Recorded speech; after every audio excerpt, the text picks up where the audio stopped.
Salut à tous. Aujourd'hui, on va parler d'un problème qui peut arriver à n'importe quel cycliste, une botte de jambe de force endommagée. Que faire dans ce cas?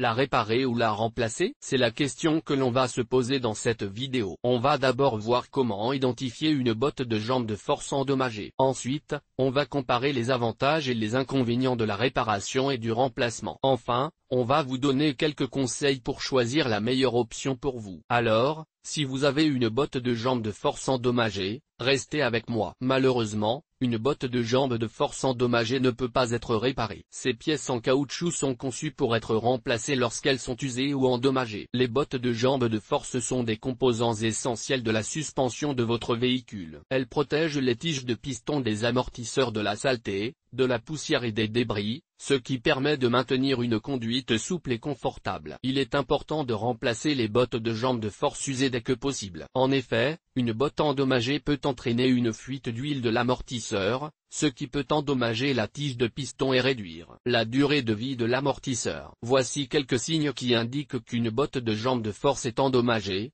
Fuite d'huile sur la jambe de force. Bruit de claquement provenant de la suspension. Conduite moins confortable. Usure inégale des pneus.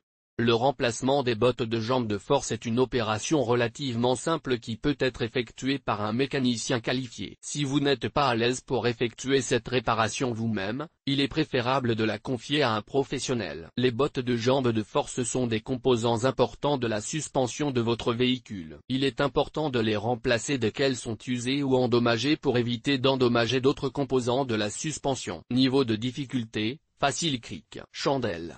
Clé à choc. Clé dynamométrique. Extracteur de rotule. Maillet. Pince à circlip. Botte de jambe de force de remplacement. Soulevez le véhicule et sécurisez-le avec des chandelles. Retirez la roue du côté de la botte de jambe de force endommagée. Dévissez les boulons de fixation de l'étrier de frein et retirez-le de la fusée d'essieu. Détachez la biellette de direction de la fusée d'essieu. Utilisez un extracteur de rotule pour séparer la rotule de direction de la fusée d'essieu. Dévissez l'écrou de fixation de la jambe de force sur le pivot de fusée. Retirez la jambe de force de son logement. Installez la nouvelle botte de jambe de force sur la jambe de force. Remettez la jambe de force en place et serrez l'écrou de fixation. Remettez la rotule de direction en place et serrez l'écrou de fixation. Remettez la biellette de direction en place et serrez l'écrou de fixation. Remettez l'étrier de frein en place et serrez les boulons de fixation. Remettez la roue en place et serrez les écrous de roue. Abaissez le véhicule et serrez les écrous de roue au couple spécifié. Le coût de remplacement de la botte de jambe de force varie en fonction du modèle de votre véhicule et de la marque de la pièce.